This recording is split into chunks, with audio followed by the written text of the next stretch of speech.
Hallelujah. मैं प्रभु यीशु का धन्यवाद करती हूँ, उसके फजल से, उसके अनुग्रह से एक बार फिर से मैं आप सबके साथ परमेश्वर के कुछ वचनों को बांटने के लिए आई हूँ। मेरा नाम एंजल मसीह है और आज का जो मेरा टॉपिक है वो है अंतिम समय में कोई हमारे मुकुट को छीन ना ले। आज मैं वचन से आपको दो पर्सनैलिटीज के बारे में बताऊंगी, दो व्यक्तियों के बारे में बताऊंगी। आज हमें इस वचन को सुनकर उस पर चलना है, क्योंकि वचन को सिर्फ सुनना ही काफी नहीं है। मैं चाहती हूं कि इस वचन को जब भी आप सुने उससे पहले आप उत्पत्ति जेनेसिस उसका 27 चैप्टर आप स्टडी करें। अगर आप और डीप जाना चाहते हैं तो आप 25 और 26 को भी स्टडी जरूर करें। आज मैं आपको दो भाइयों की कहानी सुनाने के लिए जा रही हूं, जो एसाव और याकूब है। मैं आपको बताना चाहती हूँ मेरे प्रियो, जब याकूब और एसाव का जन्म हुआ, उनका जन्म एक ही साथ हुआ, लेकिन अपनी माँ के गर्भ से आने से पहले जो एसाव था वो उसने पहले जन्म लिया और याकूब उसकी एड़ी को पकड़ते हुए बाहर आया। इसी तरीके से जो पहलोठेपन का अधिकार था वो एसाव के पास था, लेकिन जैसे जैसे वो बड़े होते गए उसने अपने पहलोठेपन को, उसके पास जो चीज थी उसकी वैल्यू को नहीं समझा। लेकिन याकूब उस चीज पर ध्यान देता था कि इसके पास क्या चीज है। एक दिन क्या हुआ, एसाव को भूख लगी। भूख के कारण उसने अपने पहलोठेपन को, जो उसका एक अधिकार था, उसने याकूब को दे दिया। मेरे प्रियो, आज मैं आपको बताना चाहती हूं, बहुत सा टाइम ऐसा होता है कि परमेश्वर ने आपके जीवनों के अंदर कुछ योजनाओं को रखा है, परमेश्वर ने आपके जीवन के अंदर कुछ सेवकाई को रखा है, लेकिन हम उसकी कीमत को नहीं समझते और हम उसकी वैल्यू को नहीं समझते और हम नॉर्मल सी चीज उसको समझते हैं। जैसा मत्ती उसका 19 और उसके 30 में लिखा है।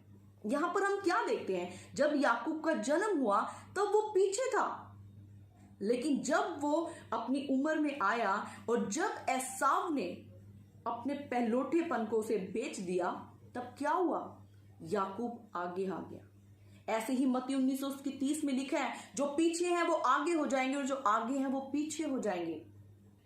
मेरे प्रियो, आज हमें उस कीमत को समझना है। आज आपको परमेश्वर ने जो सेवकाई को दिया है, आज आपको उसको थामे रहना है। हम पढ़ेंगे यहां पर प्रकाशित वाक्य उसका 3 उसका 11 हमें क्या बताता है।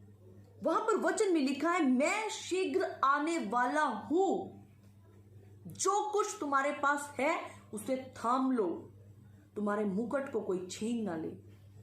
मेरे प्रियो, मैं आज आपको बताना चाहती हूं, कहीं ऐसा ना हो कि आपको अपनी सेवकाई के बारे में मालूम ही ना हो, कहीं आपको यह पता ही ना हो कि परमेश्वर ने आपके जीवन के अंदर क्या बुलाहट को रखा है और कहीं आपके मुकुट को कोई और ना ले जाए।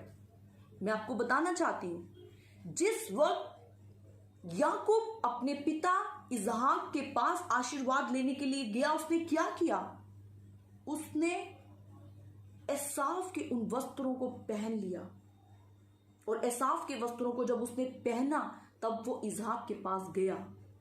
इसहाक ने उसकी सुगंध को लिया और उसको सब के सब आशीर्वाद दे दिए।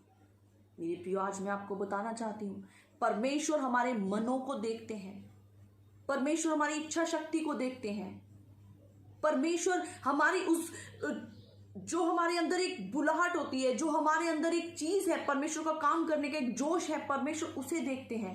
हमारी इच्छा शक्ति कितनी मजबूत है, परमेश्वर उसे देखते हैं। और इसहाक ने अपने सारे के सारे आशीर्वाद थे जो वो याकूब को दे दिए।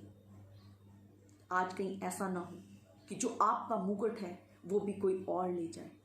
और मेरे प्रियो, मैं आपको बताना चाहती हूं, जिस वक्त इसहाक ने याकूब को वो सारे आशीर्वाद दे दिए, एसाव उसके बाद रोता रह गया, लेकिन सब आशीर्वाद इसहाक दे चुका था।